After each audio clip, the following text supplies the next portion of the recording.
Hello students. तो आज का लेक्चर हम लोग शुरू करेंगे एक काफ़ी इम्पोर्टेंट टॉपिक से, और इस टॉपिक के ख़त्म होने के बाद भी एक काफ़ी इम्पोर्टेंट एक डिस्कशन है। तो पहले हम लोग टॉपिक क्या है देखते हैं। तो टॉपिक का जो हेडिंग है वो आप लोग प्लीज़ अपने कॉपी में लिख लीजिए।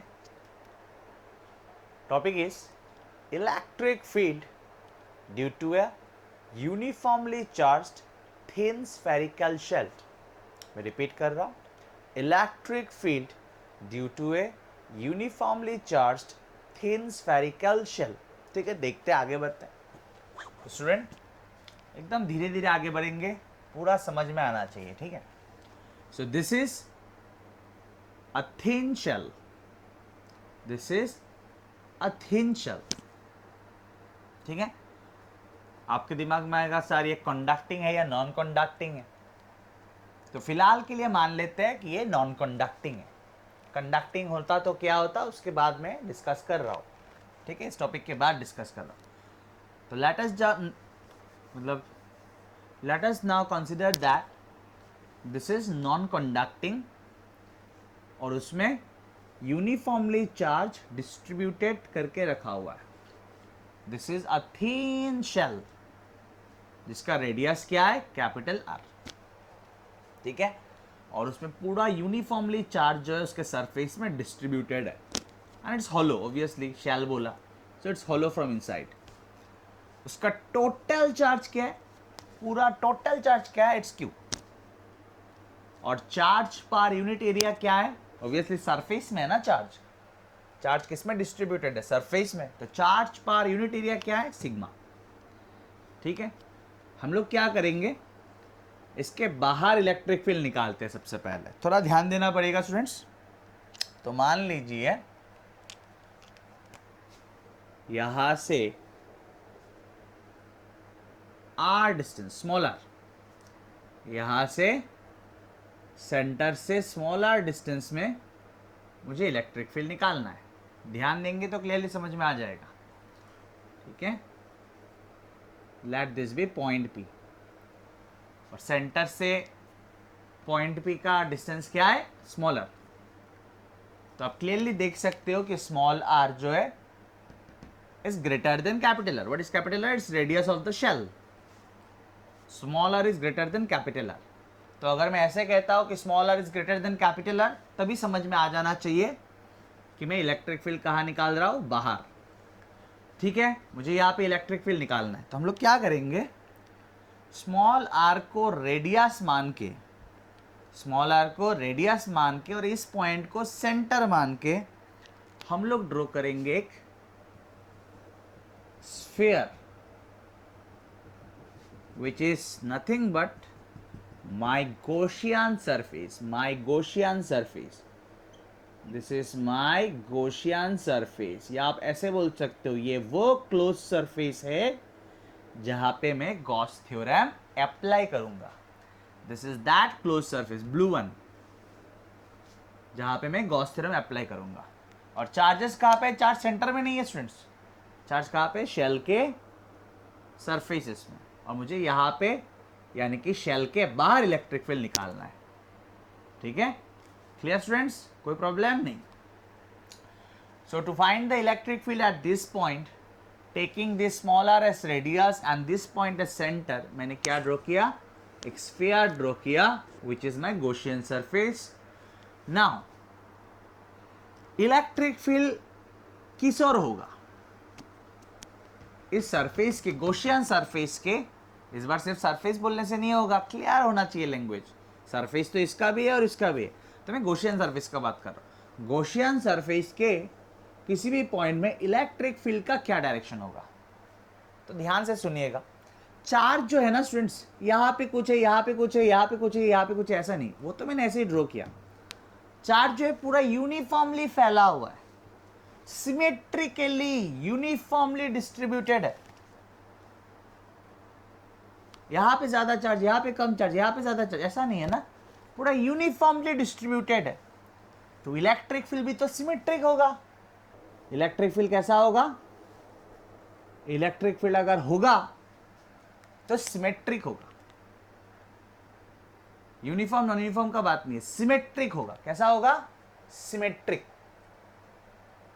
मतलब अगर यहां पे इलेक्ट्रिक फील्ड होगा तो इस ओर होगा, यहां पे इलेक्ट्रिक फील्ड होगा तो ऐसे होगा, यहां पे होगा तो ऐसे होगा। मतलब अलोंग द रेडियस ड्रॉ कर रहा हूं, अलोंग द रेडियस। समझ में आया होगा ना? समझ में आया होगा? तो अगर इलेक्ट्रिक फील्ड होगा तो कैसा होगा स्टूडेंट्स? सिमेट्रिक होगा। क्लियर? मतलब किसी भी पॉइंट पे इलेक्ट्रिक फील्ड का डायरेक्शन क्या होगा? Along the radius.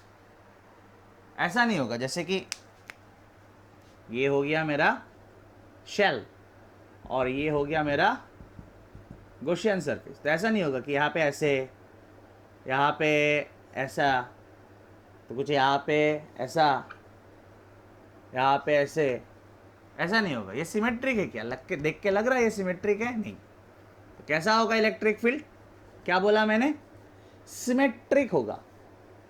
आप बोलेंगे क्यों सिमेट्रिक होगा? आपको कैसे पता? अरे चार्ज जो है, first of all this sphere is a symmetric body, sphere या this shell is a symmetric body, और चार्ज जो है वो भी यूनिफॉर्मली डिस्ट्रीब्यूटेड है।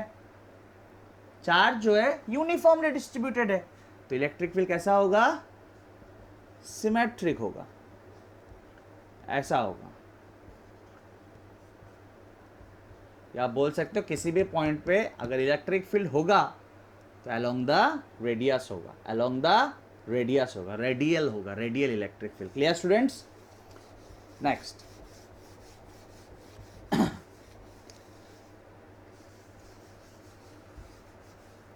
सो बहुत इजी है। तो हम लोग अभी क्या करेंगे? Total electric flux to the Gaussian surface, मतलब ये वाला ब्लू वाला, ये निकालते हैं बाय यूजिंग जनरल फॉर्मूला। तो क्या होगा? It's E vector dot close surface integral of E vector dot D S vector. Next, अभी what is D S vector? What is D S vector? वो है सरफेस का किसी भी पॉइंट पे, किस सरफेस का? गॉसियन सरफेस का किसी भी पॉइंट पे मैंने एक छोटा सा एरिया लिया ds, तो ds वेक्टर किस ओर होगा? इस ओर, नॉर्मल के और बाहर के और नॉर्मल। और उसी पॉइंट पे इलेक्ट्रिक फील्ड किस ओर होगा? इसी ओर। अभी मैंने एक्सप्लेन किया, अभी मैंने एक्सप्लेन किया। Both will be along radius, both will be along radius, या रेडियल कह सकते हैं, radial. So at every point on the surface of this Gaussian surface, E vector and ds vector will be along the same direction. अगर same direction हुआ तो E ds क्या हो जाएगा? cos of 0 degree, and cos 0 is 1, and cos 0 is 1, so implies it is equals to E बाहर हो जाएगा, क्योंकि यहां से ये भी पॉइंट, यहां से ये पॉइंट आ रहे, यहां से ये पॉइंट आ रहे, यहां से ये पॉइंट आ रहे, यहां से ये पॉइंट आ रहे, तो इलेक्ट्रिक फील्ड जो भी होगा कांस्टेंट होगा, नॉट ds। स्टूडेंट आपको थोड़ा ध्यान देना है, अभी बहुत स्टूडेंट कंफ्यूज हो जाता है कि इंटीग्रेशन ऑफ ds क्या लिखूं, 4 पाई कैपिटल R स्क्वायर लिखूं या 4 पाई स्मॉल r स्क्वायर लिखूं। सो ds किसका एरिया है? ds किसका एरिया है? ऐसे, तो ds है गॉसियन सरफेस का छोटा सा एरिया। ds किसका एरिया है? गॉसियन सरफेस का छोटा सा एरिया। तो इंटीग्रेट करूंगा तो किसका टोटल सरफेस एरिया मिलेगा? गॉसियन सरफेस का। और यहां पे गॉसियन सरफेस का रेडियस क्या है? स्मॉलर। समझ में आया होगा ना? What is ds? It is Gaussian surface का छोटा सा एरिया। क्लियर? और गॉसियन सरफेस का अगर छोटा सा एरिया ds है तो इंटीग्रेशन ऑफ ds क्या होगा? गॉसियन सरफेस का total area which is 4 pi r square. Gaussian surface का रेडियस क्या दिख रहा है आप लोग को? स्मॉलर। यहां तक कोई प्रॉब्लम स्टूडेंट्स? नहीं, ठीक है। नेक्स्ट, फिर से हम लोग इलेक्ट्रिक फ्लक्स निकालेंगे by using Gauss theorem which is 1 by epsilon naught times the charge enclosed. तो चार्ज कहां पे है? इस शेल के सरफेस में। चार्ज कहाँ पे? इस शेल के सरफेस में। टोटल कितना है? Q। क्या वो गॉसियन सरफेस, ब्लू वाला, क्या वो गॉसियन सरफेस के अंदर है? हाँ, पूरा शेल ही अंदर है, पूरा शेल ही अंदर है, तो चार्ज भी तो अंदर ही है। पूरा शेल ही तो गॉसियन सरफेस के अंदर है। This blue one is Gaussian surface. अगर पूरा शेल ही अंदर है तो शेल के सरफेस का चार्ज भी अंदर है, और टोटल चार्ज कितना है? Q। So it's 1 by epsilon naught times charge enclosed, Q. And what is this? It's electric flux to the Gaussian surface. Electric flux to the Gaussian surface. And this blue one is Gaussian surface. ठीक है? अभी इन दोनों को equate करेंगे तो क्या निकलेगा? It's E multiplied by 4 pi r square equals to 1 by epsilon naught times Q. Implies E equals to क्या आया? 1 by 4 pi epsilon naught Q by r square. 1 by 4 pi epsilon naught Q by r square. ये तो जाना पहचाना चीज है। अभी student ध्यान नहीं देंगे तो मैं समझा नहीं पाऊंगा। ये तो जाना पहचाना फॉर्मूला है, ये तो electric field due to a point charge का फॉर्मूला है। अभी मैं कुछ आप लोगों को बोलूंगा, आपको मतलब बहुत ध्यान देके सुनना है। मान लीजिए यहां पे कुछ नहीं है, बोर्ड पूरा खाली है, कुछ नहीं दिखना चाहिए, पूरा ब्लैंक है बोर्ड, और यहां पे है क्यू चार्ज, जो असल में कहां पे है? सरफेस में। थोड़ा ध्यान देना स्टूडेंट्स। चार्ज असल में किस में है? एक्चुअली चार्ज कहां पे डिस्ट्रीब्यूटेड है? थिन शेल के सरफेस में डिस्ट्रीब्यूटेड है। लेकिन मैंने आपको क्या सोचने के लिए बोला कि सब भूल जाइए, आप सब भूल जाइए। यहां पे है चार्ज, मान लीजिए Q, एक पॉइंट चार्ज है यहां पे Q, और आपको यहां पे इलेक्ट्रिक फील्ड निकालना है। तो पॉइंट चार्ज के लिए यहां पे इलेक्ट्रिक फील्ड क्या होगा? 1 by 4 pi epsilon naught Q by r square। तब तो यही फॉर्मूला है, तब तो यही फॉर्मूला आ गया। मतलब चार्ज जो है वो शेल के सरफेस में डिस्ट्रीब्यूटेड है। चार्ज जो है वो शेल के सरफेस में डिस्ट्रीब्यूटेड है। चार्ज जो है वो शेल के सरफेस में डिस्ट्रीब्यूटेड है, लेकिन उसका फॉर्मूला जो आया वो देख के ऐसे लग रहा है कि पूरा चार्ज जो है वो कहां पे कॉन्सेंट्रेटेड है? Eight its centre, eight its centre. क्योंकि अगर चार्ज यहां पे होता, यहां पे अगर Q चार्ज होता और आपको r डिस्टेंस में इलेक्ट्रिक फील्ड निकालने बोलता, तब भी यही एक्सप्रेशन होता है ना। पुराना लेक्चर सब क्लियर होना चाहिए स्टूडेंट्स। अगर एक पॉइंट चार्ज Q यहां पे देके मैं बोलता कि यहां पे इलेक्ट्रिक फील्ड कितना है, तब भी तो आप यही बोलते। और मैंने तो यहां पे रख के ये निकाला नहीं, चार्ज तो यहां पे रख के मैंने निकाला, सरफेस में रख के निकाला, थिन शेल के सरफेस में रख के निकाला, तब भी यही एक्सप्रेशन आया। That means the total charge is behaving as if it is concentrated at its center. The total charge on the surface of the shell is behaving as if it is concentrated at its center. हमेशा नहीं। अगर मैं electric field कहां पे देखता हूं, कहां पे देखा अभी आप लोगों ने इलेक्ट्रिक फील्ड? शेल के बाहर। अगर मैं शेल के बाहर इलेक्ट्रिक फील्ड निकालता हूं, ये तो शेल के बाहर निकाला ना electric field, then my total charge will behave as if it is concentrated at its center. ठीक है? अगर मैं एक थिन शेल के जिसके सरफेस में चार्ज है, उससे बाहर, उस सरफेस के बाहर अगर किसी भी पॉइंट पे इलेक्ट्रिक फील्ड निकालता हूं, तो उसका पूरा जो चार्ज है जो सरफेस में, वो ऐसे बिहेव करेगा कि वो उसके कहां पे है? सेंटर में। क्यों ऐसे बोला मैंने? क्योंकि अगर चार्ज को मैं यहां पे पकड़ के यहां पे इलेक्ट्रिक फील्ड निकालता, तब भी यही एक्सप्रेशन आता। मैंने सरफेस में पकड़ के ही निकाला और ये आया, लेकिन सरफेस में ना पकड़ के अगर चार्ज यहां पे होता Q और मैं यहां पे इलेक्ट्रिक फील्ड निकालता, तब भी यही आता।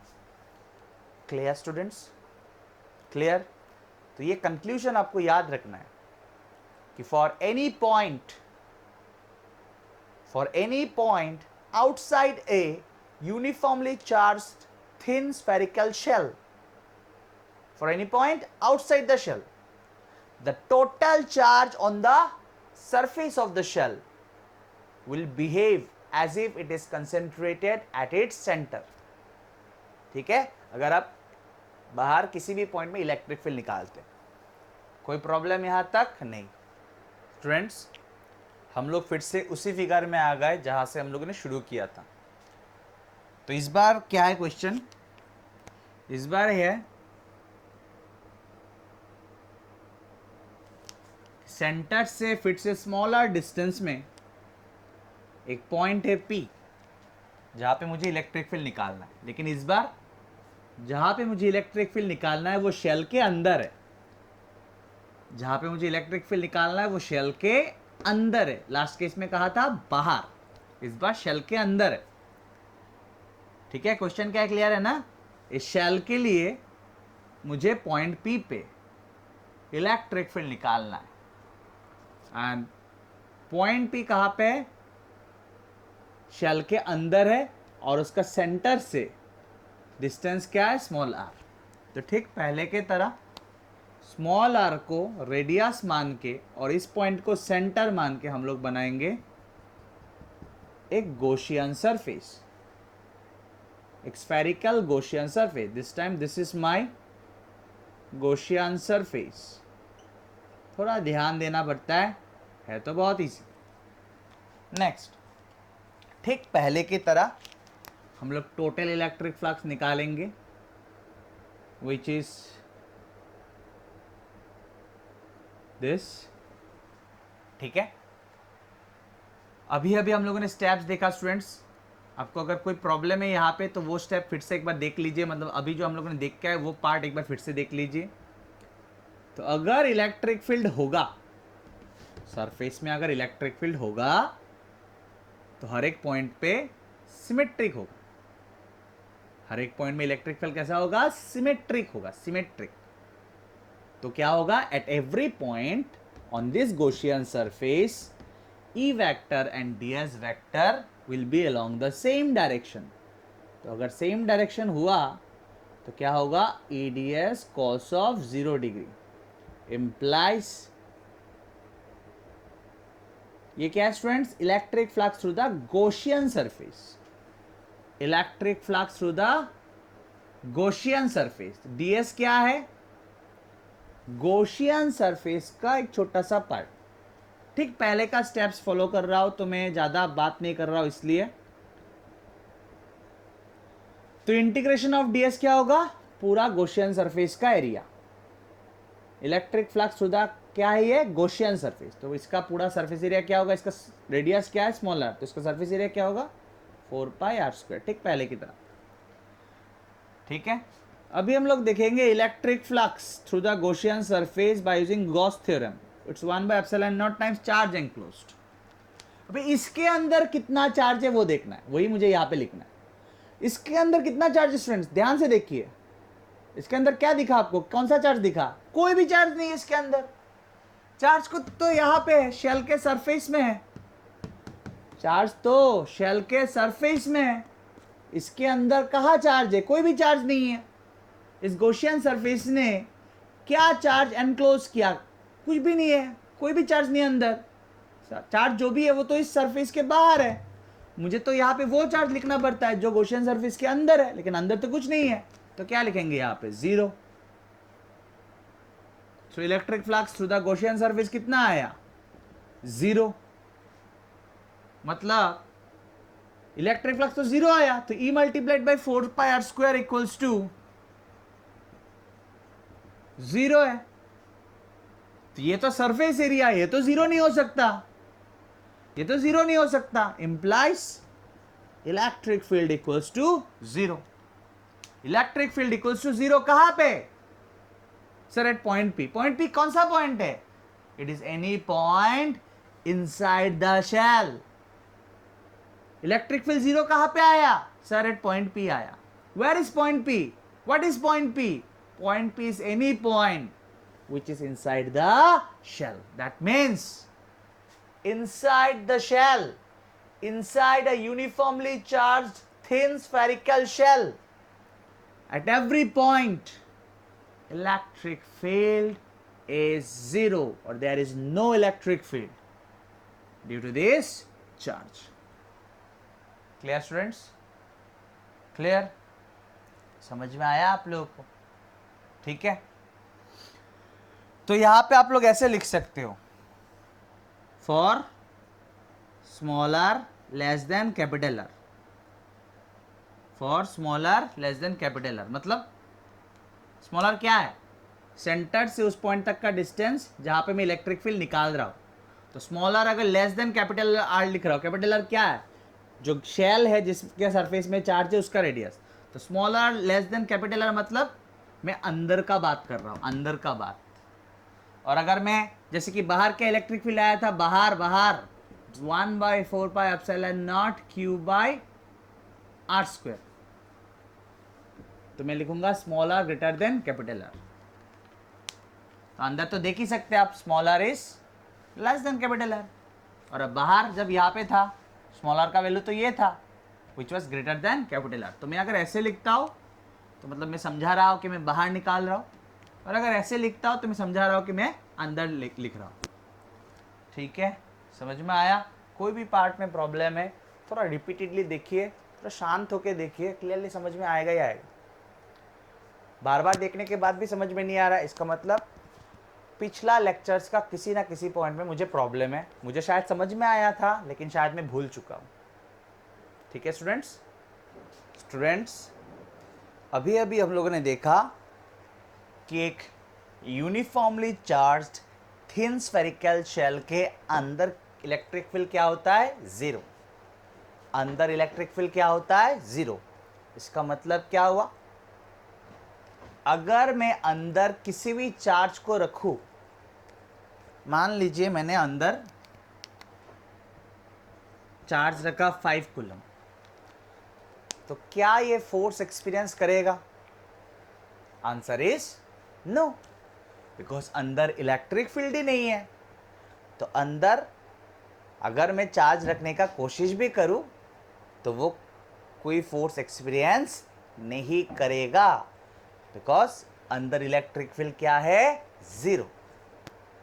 ठीक है, क्लियर? समझ में आया? और एक चीज, वो वाला पॉइंट भी एक बार डिस्कस कर लेता हूं. मान लीजिए मैंने शेल के बाहर किसी पॉइंट पे इलेक्ट्रिक फील्ड निकाला, तो इस चार्ज के लिए टोटल चार्ज क्या है? Q. इस चार्ज के लिए यहाँ पे इलेक्ट्रिक फील्ड क्या आया था? ये कौन सा पॉइंट है? ये ऐसा पॉइंट है जो शेल के बाहर है, जो शेल के बाहर है, और सेंटर से उसका दूरी क्या है? स्मॉलर. तो यहाँ पे इलेक्ट्रिक फील्ड आया था E equals to 1/4πε0 Q by R square. ठीक है, यही इलेक्ट्रिक फील्ड आया था ना बाहर. तो मैंने क्या समझाया था कि ये रिजल्ट देख के ऐसा लग रहा है कि पूरा चार्ज जो सचमुच में सरफेस में है ऐसे बिहेव कर रहा है कि वो सेंटर में है. ठीक है ना? हम लोगों ने इसके लिए इलेक्ट्रिक फील्ड निकाला था और यहाँ पे आया था इलेक्ट्रिक फील्ड इतना. लेकिन आप अगर सबको मन ही मन रब कर देंगे, सबको अगर रब कर देंगे और इस पॉइंट पे अगर एक पॉइंट चार्ज मान लेंगे Q, इस पॉइंट पे अगर एक पॉइंट चार्ज मान लेंगे Q, तो उसका भी तो यहाँ पे इलेक्ट्रिक फील्ड इतना ही है. इसीलिए हम लोगों ने बोला था कि रिजल्ट देख के ऐसे लग रहा है Q चार्ज जो सचमुच में शेल के सरफेस में था वो ऐसे बिहेव कर रहा है कि उस शेल के सेंटर में है. Clear students? क्लियर? आगे बढ़ते हैं स्टूडेंट्स. अब एक इम्पॉर्टेंट डिस्कशन है, थोड़ा ध्यान देना पड़ेगा. This is hollow non conducting shell. Hollow non conducting shell मतलब यहाँ पे कुछ नहीं है. ठीक है, होलो नॉन कंडक्टिंग शेल जिसमें चार्ज जिसमें चार्ज को यूनिफॉर्मली स्प्रेड करके रखा गया है, जिसमें चार्ज को यूनिफॉर्मली स्प्रेड करके सरफेस में रखा गया है। This is hollow non conducting, ठीक है, and it's a shell. Clear? This is hollow conducting. Hollow conducting shell मतलब ये भी अंदर कुछ मतलब सॉरी, यहाँ पे भी अंदर कुछ नहीं है, अंदर कुछ नहीं है।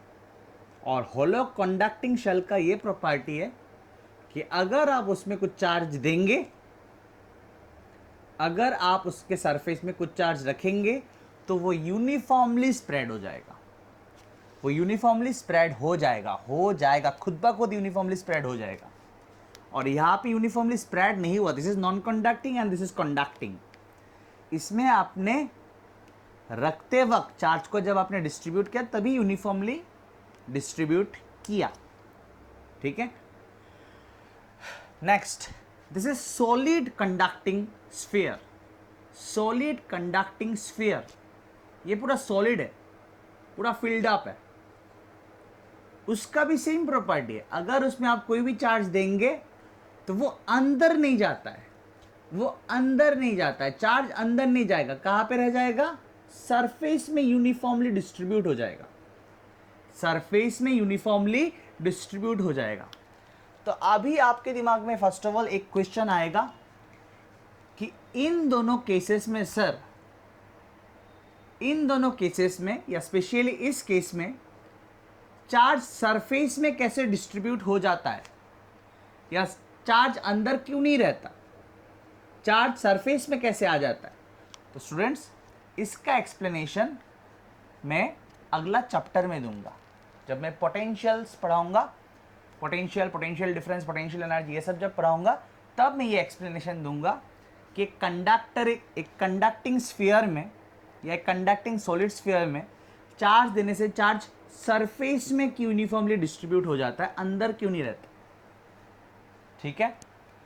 तो अभी अगर आप चार्ज डिस्ट्रीब्यूशन के एंगल से देखेंगे, तीनों केस सेम है, ये तीनों केस सेम है। अगर सिर्फ चार्ज के रिस्पेक्ट में देखेंगे, तीनों केसेस में चार्ज जो है वो यूनिफॉर्मली सरफेस में डिस्ट्रीब्यूटेड है, यूनिफॉर्मली सरफेस में डिस्ट्रीब्यूटेड है। Clear students? तो अगर तीनों केसेस में चार्ज डिस्ट्रीब्यूशन सेम है तो तीनों केसेस के लिए इलेक्ट्रिक फील्ड भी सेम होगा। और इसके लिए इलेक्ट्रिक फील्ड तो हम लोगों ने अभी अभी निकाला, इसके लिए तो इलेक्ट्रिक फील्ड हम लोगों ने अभी अभी निकाला है कि नहीं। अंदर क्या इलेक्ट्रिक फील्ड आया था? 0। तो इसका अंदर क्या है? 0। इसका अंदर क्या है? 0। Clear students? और सेंटर से r डिस्टेंस बाहर इलेक्ट्रिक फील्ड क्या आया था?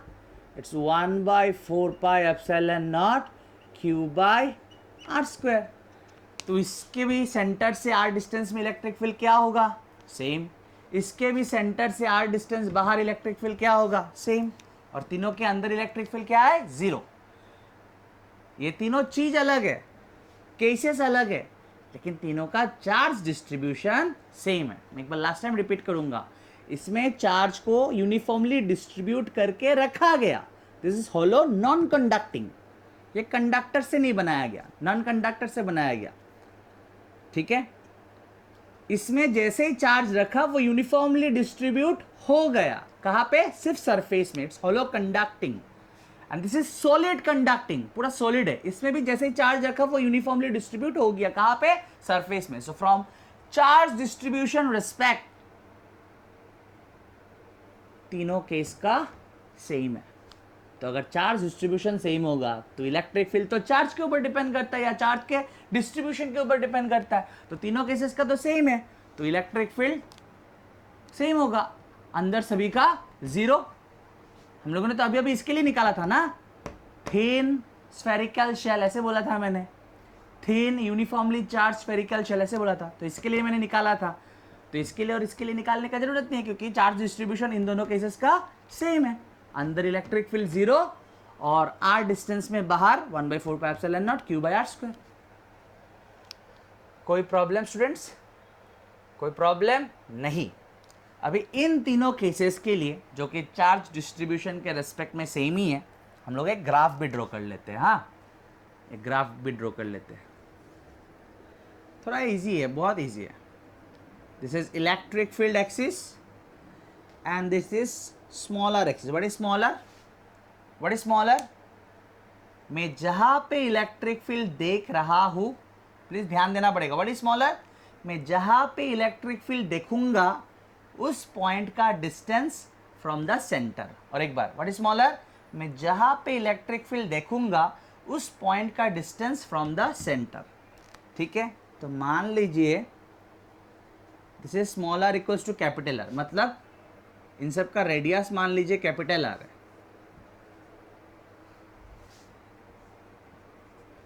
ठीक है, तो ये पॉइंट मतलब सरफेस का बात चल रहा है। Small are equals to capital R लिखा ना, मतलब सरफेस का बात चल रहा है। और ये रीजन क्या हुआ? Small are less than capital R, मतलब ये शेल के अंदर का पार्ट है। ये surface small are equals to capital R, small are less than capital R मतलब सरफेस के अंदर, and small are greater than capital R मतलब सरफेस के बाहर। ठीक है, धीरे धीरे पढ़ना पड़ता है, सब कुछ क्लियरली समझ में आएगा। अभी ध्यान से देखिए, मान लीजिए इलेक्ट्रिक फील्ड एक्सिस है ना, तो इलेक्ट्रिक फील्ड एक्सिस का ये वाला वैल्यू मान लीजिए, या ये लिखने का जरूरत नहीं, ऐसे ही हो जाता है।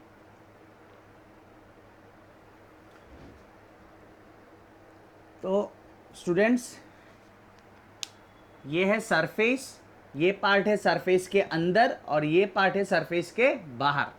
तो इलेक्ट्रिक फील्ड तो अंदर जीरो है, इलेक्ट्रिक फील्ड अंदर तो जीरो है, तो यहां पे कोई भी ग्राफ नहीं रहेगा। इलेक्ट्रिक फील्ड कहां से शुरू होगा? सरफेस से शुरू होगा। इलेक्ट्रिक फील्ड कहां से शुरू होगा? सरफेस से शुरू होगा, सरफेस से शुरू होगा। लेकिन ग्राफ कैसा है? क्लियरली आपको दिख रहा होगा कि E is inversely proportional to R square. E is inversely proportional to R square. कहाँ? बाहर, बाहर मतलब सरफेस से शुरू, सरफेस के बाहर। तो ये है सरफेस, यहाँ से ग्राफ शुरू होगा। मैं ग्राफ को रेड से कलर कर देता हूँ।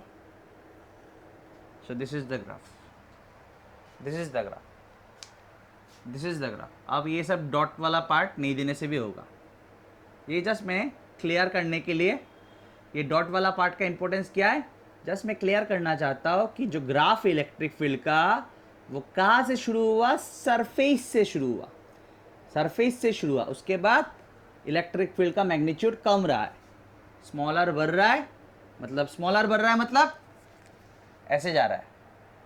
यहाँ से ग्राफ शुरू होगा क्योंकि अंदर तो जीरो है, तो यहाँ से शुरू होगा, स्मॉलर बढ़ रहा है, ये क्या बढ़ रहा है? स्मॉलर, और इलेक्ट्रिक फील्ड का वैल्यू कम हो रहा है। समझ में आया होगा? यहाँ पे भी ऐसे डाल सकते हैं, is inversely proportional to are square. हो गया स्टूडेंट्स? नेक्स्ट और एक केस है, और एक केस है। क्या केस है? This is solid non conducting,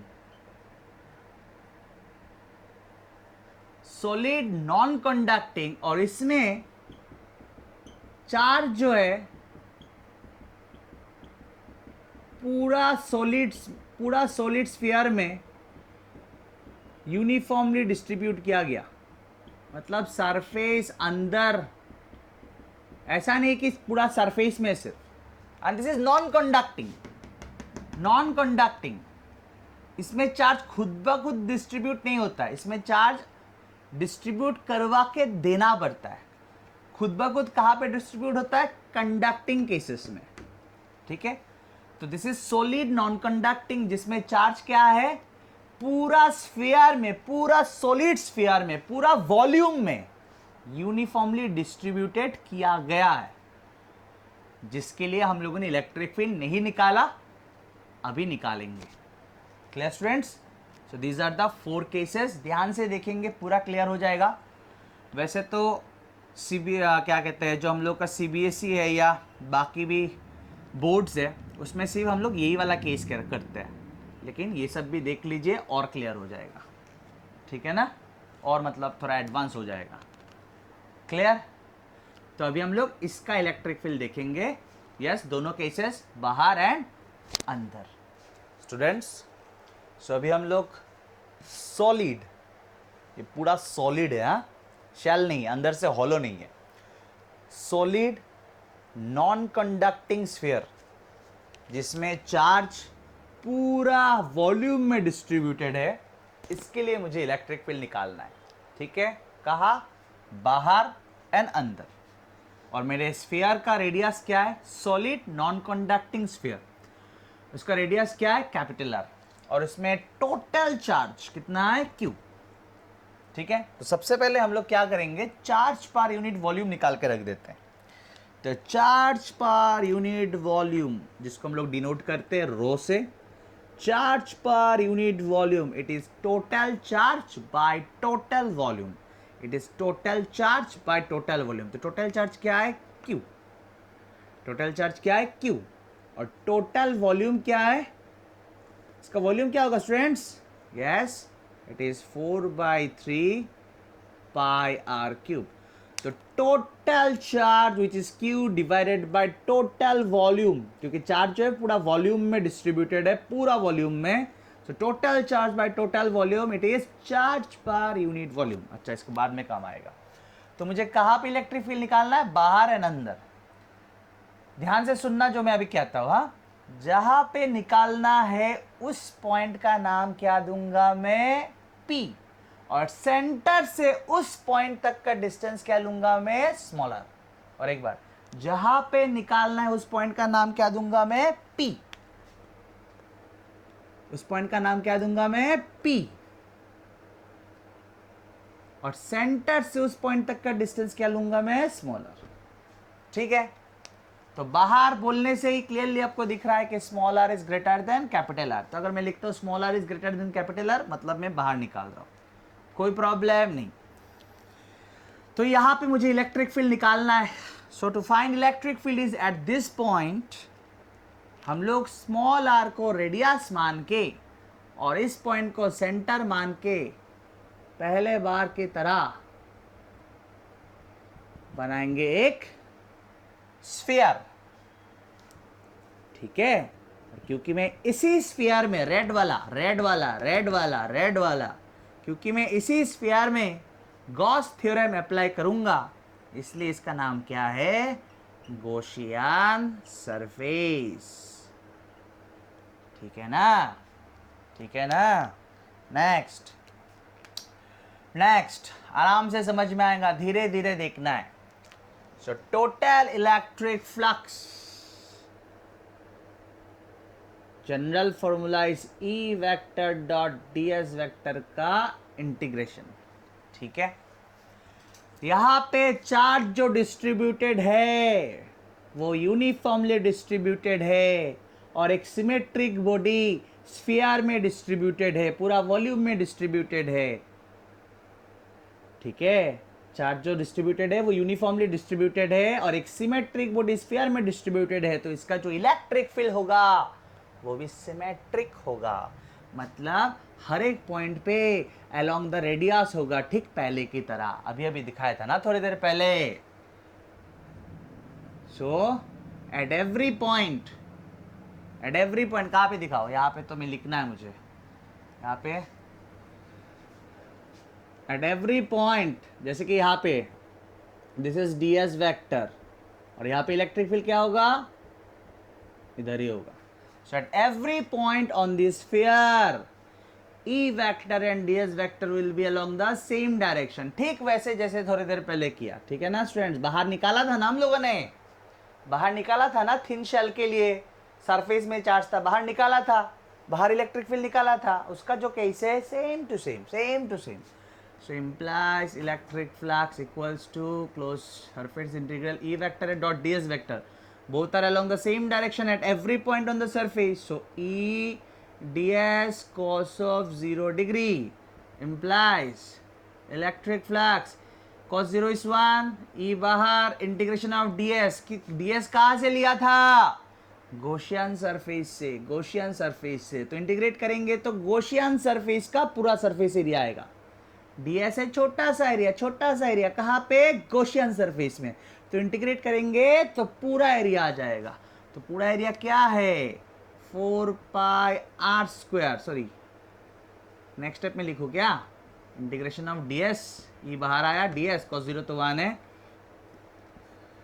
so E multiplied by 4πr², why small r, क्योंकि गॉसियन सरफेस का रेडियस क्या है स्मॉल आर। कोई प्रॉब्लम यहाँ तक नहीं।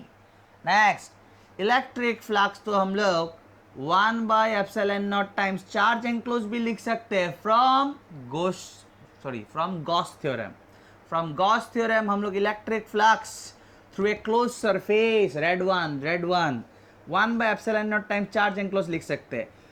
इसने कितना चार्ज एनक्लोज किया, अरे इसने तो पूरा चार्ज को एनक्लोज कर दिया, क्योंकि पूरा स्फीयर ही इसके अंदर है, पूरा स्फीयर ही इस गॉसियन सरफेस के, रेड वाला गॉसियन सरफेस के अंदर है। तो पूरा चार्ज को ही, पूरा स्फीयर को एनक्लोज कर दिया। इसका मतलब टोटल चार्ज क्या एनक्लोज किया, Q। इसमें टोटल चार्ज क्या है Q। समझ में आया होगा ना। तो हम लोगों ने एक बार जनरल मेथड से निकालने का कोशिश किया और एक बार गॉस थ्योरम। अभी क्या कर देंगे, इक्वेट कर देंगे। दोनों तो इलेक्ट्रिक फ्लक्स से निकालने का कोशिश किया, इक्वेट कर देंगे। implies E equals to 1/4πε0 Q/r²। वही रिजल्ट आया जो हम लोगों ने थिन शेल के लिए देखा था।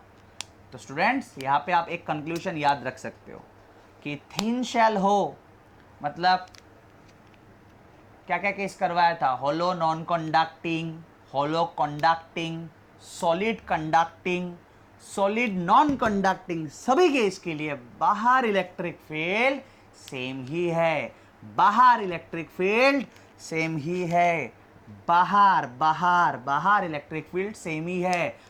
और इलेक्ट्रिक फील्ड देख के कैसे लग रहा है और नहीं समझाऊंगा, 1000 बार बोल चुका हूं। The total charge is behaving as if it is concentrated at its centre. मतलब अब सब चार्ज जो ऐसे फैला हुआ है उसको भूल के अगर यहाँ पे पॉइंट चार्ज क्यों ले लेते, तब भी यहाँ पे यही इलेक्ट्रिक फील्ड आता। हो गया, बाहर हो गया। अभी इसका कहाँ पे निकालना बाकी है, अंदर निकालना बाकी है। ठीक है स्टूडेंट्स, अभी हम लोग कहाँ पे इलेक्ट्रिक फील्ड निकालेंगे, अंदर।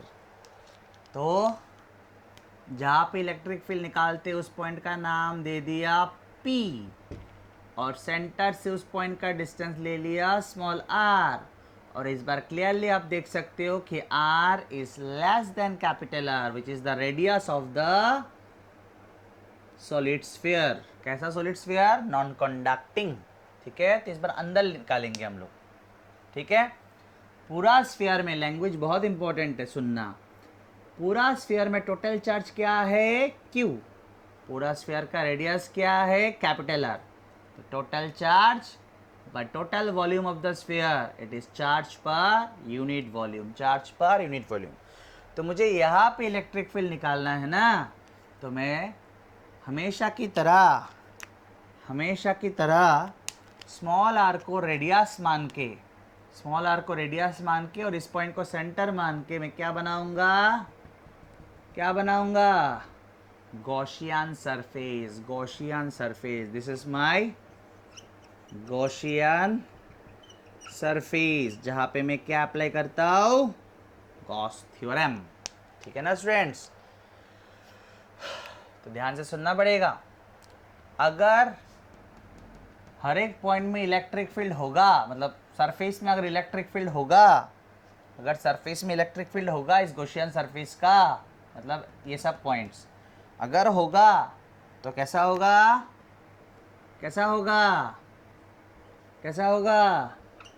सिमेट्रिक होगा। क्या होगा, सिमेट्रिक होगा। ठीक है ना, हर एक पॉइंट में। तो ध्यान दीजिए थोड़ा, ये मैंने लिया, यहाँ पे ले लेता हूँ, ये मैंने लिया छोटा सा एरिया, तो एरिया वेक्टर किस ओर होगा, एरिया वेक्टर किस ओर होगा, इस ओर होगा। और इलेक्ट्रिक फील्ड कैसा है, सिमेट्रिक है, मतलब अलोंग द रेडियस है। So this is the direction of electric field. ठीक है ना, कहाँ पे निकाल रहा हूँ, अंदर इस पॉइंट पे। तो पहले की तरह total electric flux, total electric flux क्या होगा? पता है ना हम लोग को, अभी बहुत बार कर चुके हैं. So implies electric flux equals to at every point on this Gaussian surface, red one, sphere तो ये वाला है, ठीक है, Gaussian surface में ना रेड वन वाला है, ठीक है ना. हर एक पॉइंट में electric field and ds vector will be along the same direction, क्योंकि इलेक्ट्रिक फील्ड सिमेट्रिक होगा, क्योंकि चार्ज डिस्ट्रीब्यूशन सिमेट्रिक है. सो ए ds cos of 0 degree, so cos 0 तो 1, और यहाँ के हर एक पॉइंट में इलेक्ट्रिक फील्ड जो भी होगा वो तो वैल्यू तो सेम ही होगा, इसलिए ई को बाहर. Integration of ds implies, repeatedly देखेंगे, मन लगा के देखेंगे, क्लियर होगा ही होगा. ds क्या है?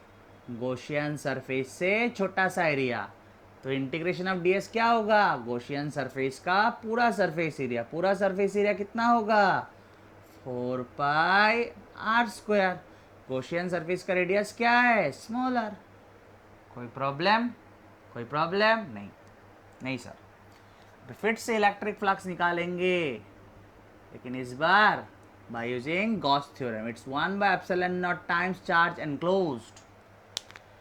तो स्टूडेंट्स, चार्ज तो पूरा ध्यान देना पड़ेगा, नहीं तो मैं समझा नहीं पाऊंगा. चार्ज तो पूरा स्फीयर में है, चार्ज तो पूरा स्फीयर में है, लेकिन इस स्फीयर के अंदर चार्ज क्या है? इस स्फीयर के अंदर चार्ज क्या है? ये वाला है Gaussian surface. It is 1 by epsilon naught times charge enclosed by the Gaussian surface. इसके अंदर कितना है? क्या इतना इजी है निकालना? चार्ज पर यूनिट वॉल्यूम मल्टीप्लाइड बाय इसका वॉल्यूम कर देंगे. यूनिट वॉल्यूम में कितना चार्ज है मल्टीप्लाइड बाय ये वॉल्यूम कर देंगे. ये वॉल्यूम कितना है? ये वॉल्यूम कितना है? इट्स 4/3 पाई आर क्यूब, ठीक है ना. इसके अंदर कितना चार्ज है ये बिठाना है. So this is charge enclosed by this Gaussian surface, ठीक है. implies इसके जगह पे चार्ज पर यूनिट वॉल्यूम तो ये बिठा सकता हो. It's Q by 4/3 pi are cube. कहीं कहीं पे थोड़ा टफ लग सकता है, लेकिन आप थोड़ा मन लगा के वो वाला पार्ट रिपीटेडली देखेंगे तो वो नहीं लगेगा थोड़ी देर बाद tough. So implies electric flux equals to Q by epsilon naught multiplied by small r cube by capital R cube. ठीक है ना, ठीक है ना. कैपिटल आर क्या है? मेरे स्फीयर का रेडियस, गिवन स्फीयर का रेडियस, गिवन सॉलिड स्फीयर का रेडियस. एंड स्मॉल आर क्या है? सेंटर से उस पॉइंट तक का डिस्टेंस जहां पे मैं इलेक्ट्रिक फील्ड निकाल रहा हूं.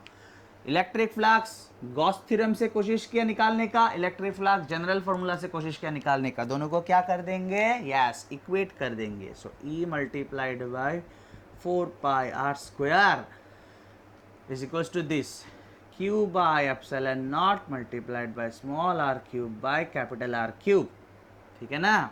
Implies E equals to are square cancel होगा, 4 पाई इधर आएगा. So 1/4 pi epsilon naught, Q के जगह पे क्यू रहेगा, ये कैपिटल आर क्यूब जैसा वैसा रहेगा, मल्टीप्लाइड बाय क्या रहेगा? आर स्क्वायर कैंसिल, तो यहाँ पे एक स्मॉल आर रह जाएगा, ठीक है, ठीक है.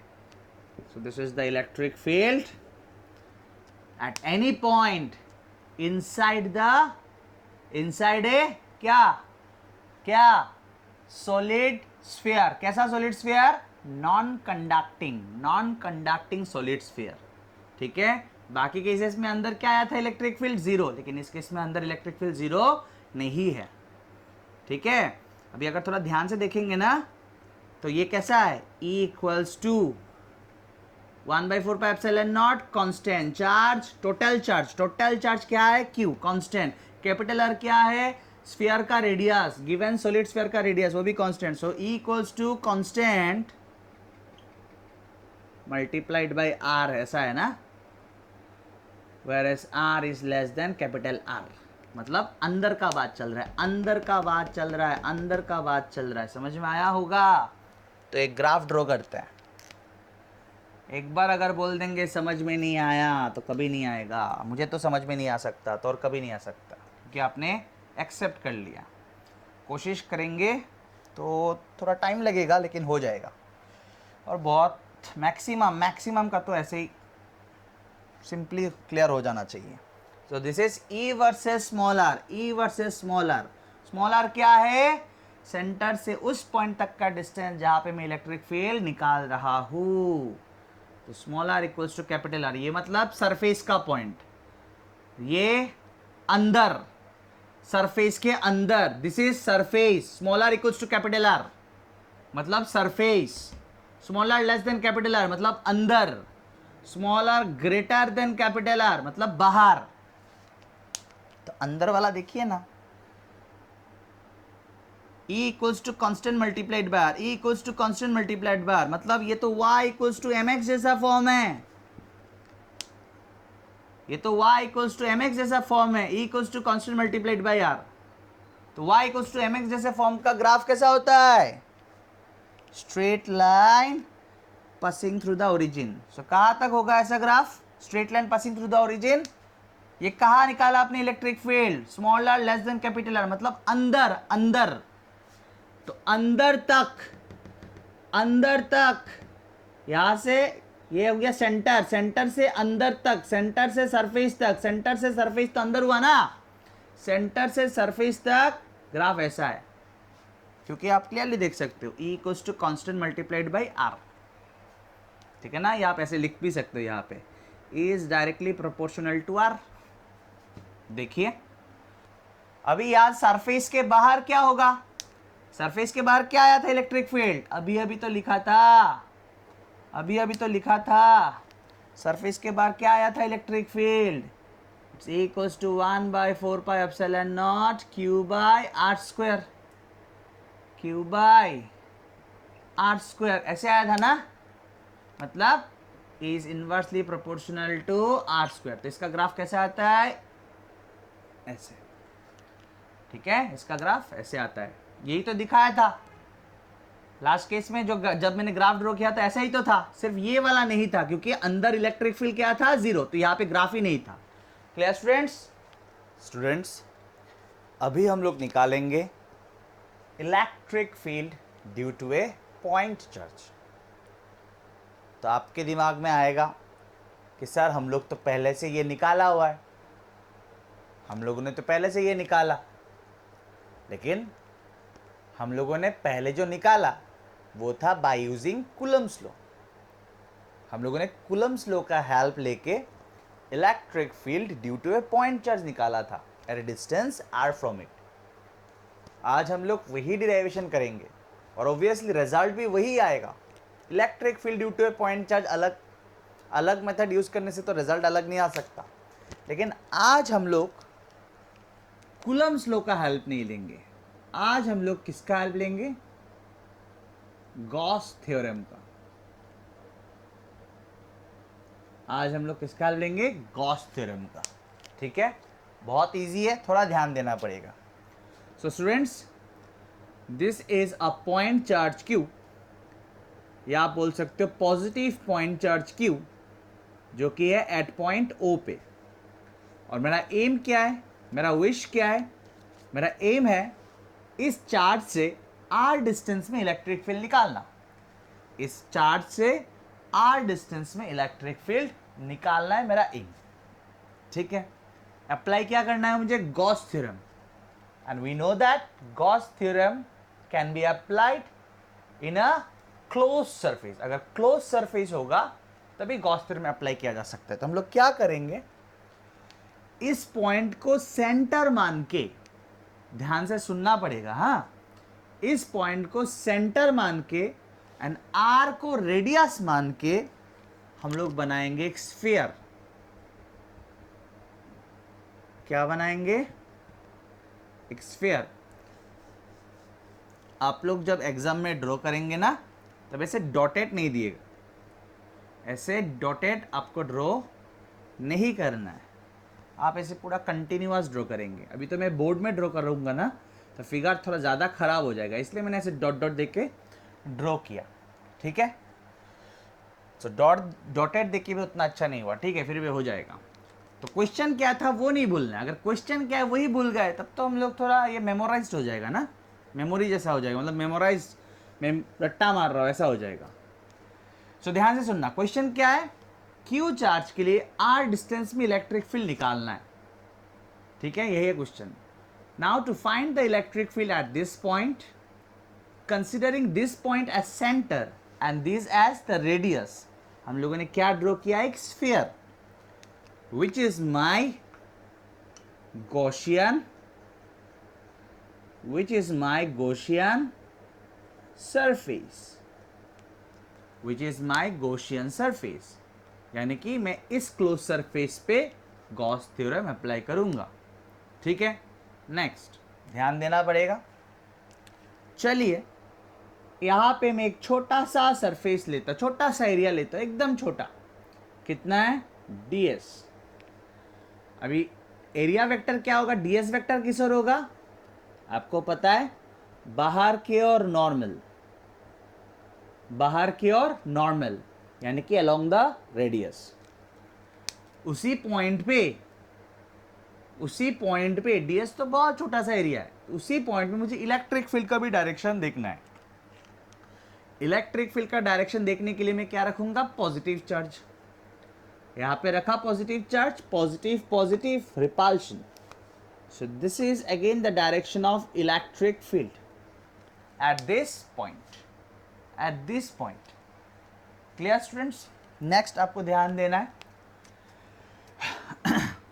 तो हम लोग total electric flux through this sphere या थ्रू दिस गॉसियन सरफेस निकालेंगे by using general formula, E vector dot ds vector, closed surface integral, पता है आप लोगों को ये सब चीज, implies E vector and ds vector both are along the same direction. और सिर्फ इस पॉइंट पे नहीं है, आप किसी भी पॉइंट पे चेक कर लीजिए। अब अभी अगर यहाँ पे लेंगे तो ये हो गया ds, तो ds वेक्टर किस ओर होगा, इधर होगा, ठीक है ना। और इस पॉइंट पे इलेक्ट्रिक फील्ड किस ओर होगा, पॉजिटिव रिपल्शन, इसी ओर होगा डायरेक्शन ऑफ इलेक्ट्रिक फील्ड, ठीक है। और ये दूरी क्या है, r, और ये दूरी क्या है, r, तो यहाँ पे इलेक्ट्रिक फील्ड का जो मैग्नीट्यूड होगा और यहाँ पे जो होगा सेम ही होगा, मतलब सरफेस के हर एक पॉइंट पे, इस स्फेरिकल गॉसियन सरफेस के हर एक पॉइंट पे electric field and area vector will be along the same direction, clear students. तो E vector and ds vector both are along the same direction, तो क्या होगा, it's E ds cos of 0 degree implies electric flux equals to E बाहर आएगा, integration of ds cos 0 is 1। E क्यों बाहर आया sir, बाहर तो कांस्टेंट आता है, हाँ, क्यू चार्ज के लिए आर डिस्टेंस, किसी भी सरफेस का कोई भी पॉइंट लेंगे तो क्यू चार्ज के लिए आर डिस्टेंस ही होगा, सरफेस में से किसी का भी पॉइंट, कोई भी पॉइंट लेंगे, बिकॉज क्यू कहाँ पे, सेंटर में है, और आर क्या है, रेडियस। तो सरफेस में कोई भी पॉइंट लेंगे आप, तो क्यू चार्ज के लिए आर डिस्टेंस ही तो होगा, तो इलेक्ट्रिक फील्ड का तो मैग्नीट्यूड सेम होगा, ठीक है ना। सो ई को मैंने बाहर कर दिया। नेक्स्ट क्या करना है, it's E multiplied by ds, क्या है सर, सरफेस का, स्फेरिकल सरफेस का एक छोटा सा पार्ट का एरिया है ds, तो इंटीग्रेशन ऑफ ds क्या होगा, पूरा सरफेस एरिया, तो पूरा सरफेस एरिया क्या है इसका, इट्स 4 पाई r स्क्वायर। इसका रेडियस अगर r है तो पूरा सरफेस एरिया कितना होगा, 4 पाई r स्क्वायर। आ गया इलेक्ट्रिक फ्लक्स, जितना तक आ सकता था। अभी फिर से इलेक्ट्रिक फ्लक्स से निकालेंगे और through the same close surface, यानी कि थ्रू द सेम स्फीयर, और you can say through the same Gaussian surface से निकालेंगे, but this time bye using Gauss theorem, which is 1 by epsilon naught times the charge angular. तो यहाँ पे आप लिख सकते हैं नाउ फ्रॉम ग्रॉस थ्योरम, ठीक है ना. So it's 1 by epsilon naught times the total charge enclosed by the close surface. तो इस क्लोज सरफेस के अंदर क्या चार्ज दिख रहा है आपको? इस क्लोज सरफेस के अंदर क्या चार्ज दिख रहा है? क्यू दिख रहा है. क्यू दिख रहा है, तो अब लिख दीजिए Q. It's 1 by epsilon naught times the total charge enclosed by the close surface. उसके अंदर क्या है? क्यू है. तो हम लोगों ने इलेक्ट्रिक फ्लक्स एक बार जनरल फॉर्मूला से ट्राई किया, एक बार लगाया गॉस थ्योरम. अभी दोनों को इक्वेट कर देंगे. So let this be equation 1 and let this be equation 2. So from equation 1 and 2, E multiplied by 4 pi r square equals to 1 by epsilon naught times q implies electric field का magnitude equals to 1 by 4 pi epsilon naught Q by R square. यही तो formula था, यही तो formula था ना. Q charge के लिए R डिस्टेंस में इलेक्ट्रिक फील्ड का क्या फॉर्मूला था? 1 by 4 pi epsilon naught Q by R square. यही फॉर्मूला था. तो इस बार हम लोगों ने क्या कैसे निकाला? By taking help of Gauss theorem. ठीक है, तो क्या निकाला हम लोगों ने? थोड़ा ध्यान देना है, थोड़ा आगे बढ़ेंगे. हाँ, हम लोगों ने निकाला Q चार्ज का यहाँ पे इलेक्ट्रिक फील्ड. Q चार्ज का, एक पॉइंट चार्ज Q का यहाँ पे इलेक्ट्रिक फील्ड निकाला. तो इलेक्ट्रिक फील्ड निकाला मतलब क्या निकाला? इलेक्ट्रिक फील्ड निकाला मतलब ये निकाला कि यहाँ पे यूनिट पॉजिटिव चार्ज क्या फोर्स एक्सपीरियंस करेगा. स्टूडेंट्स थोड़ा ध्यान देना है अभी. हाँ, अगर क्वेश्चन ये हो कि आपको electric field due to a point charge निकालना यूजिंग गॉस थ्योरम, तो आंसर इज डन. आंसर आ चुका है, खत्म है. लेकिन अगर क्वेश्चन ये आता है कि आपको कूलम्ब्स लॉ प्रूफ करना है, क्या प्रूफ करना है? कूलम्ब्स लॉ, या कूलम्ब्स लॉ निकालना है, सॉरी कूलम्ब्स लॉ निकालना है फ्रॉम गॉस थ्योरम, तो थोड़ा एक स्टेप आगे जाना पड़ेगा. वही मैं बात कर रहा हूं. तो मैंने क्यू चार्ज के लिए, यानी कि पॉइंट चार्ज क्यू के लिए यहाँ पे इलेक्ट्रिक फील्ड निकाला. इलेक्ट्रिक फील्ड निकाला मतलब मैंने क्या निकाला? इलेक्ट्रिक फील्ड निकाला मतलब मैंने क्या निकाला? मैंने निकाला कि यहाँ पे यूनिट पॉजिटिव चार्ज क्या फोर्स एक्सपीरियंस कर रहा है. This is the definition of electric field eight A point. यहाँ पे यूनिट पॉजिटिव चार्ज कितना फोर्स एक्सपीरियंस कर रहा है. तो इस बार मैं क्वेश्चन करूंगा और आपको आंसर करना है. तो स्टूडेंट्स यहाँ पे यूनिट पॉजिटिव चार्ज कितना फोर्स एक्सपीरियंस कर रहा है? आप बोलेंगे it is the electric field at this point, it's E. और ई क्या है हम लोग को पता है. सो लास्ट टाइम फिर से, यहाँ पे यूनिट पॉजिटिव चार्ज क्या फोर्स एक्सपीरियंस कर रहा है? Sorry, it's electric field. तो अगर इस पॉइंट पे unit positive charge force experience कर रहा है E, तो यहां पे अगर मैं एक चार्ज रखूं Q0, तो वो कितना फोर्स एक्सपीरियंस करेगा? ठीक है, तो यहां पे मैं लैंग्वेज नहीं लिख रहा हूं, मैं बोल के दे रहा हूं, आपको लिखना है. It is the force, sorry, now if Q0 charge is placed at point P, इसका नाम P देता हूं, ध्यान से सुनना. If Q0 charge is placed at point P, then force exerted on the charge Q0 is. ठीक है, कितना होगा? It's F equals to Q0 E. Sir समझ नहीं आया. कैसे नहीं आएगा? आराम से आना चाहिए. अगर यूनिट पॉजिटिव चार्ज इस पॉइंट पे एक्सपीरियंस कर रहा है कितना फोर्स? E, तो Q0 कितना एक्सपीरियंस करेगा? Q0 E. अगर इस पॉइंट पे यूनिट पॉजिटिव चार्ज कितना फोर्स एक्सपीरियंस कर रहा है? E. This is the definition of electric field. E मतलब इलेक्ट्रिक फील्ड. तो इस पॉइंट पे यूनिट पॉजिटिव चार्ज एक्सपीरियंस कर रहा है E, तो Q0 कितना एक्सपीरियंस करेगा? It's Q0 times E. It's Q0 times E. समझ में आया होगा. तो ये क्या है? It is the force exerted on a point charge Q0 at point P due to the charge Q implies F equals to 1 by 4 pi epsilon naught. E के जगह पे E बिठा रहा हूं, ठीक है ना? Q by R square multiplied by Q0 ना.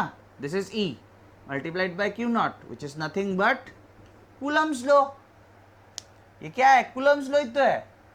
तो अगर स्टूडेंट, मैंने पहले भी बोला, अगर electric field due to a point charge निकालने के लिए कहा था, मतलब कहता है यूजिंग गॉस थ्योरम, तो यहां तक लिखना है। और अगर बोलता है कि कूलम्स लॉ दिखाओ निकाल के यूजिंग गॉस थ्योरम, तो यहां तक करना है, सिंपल।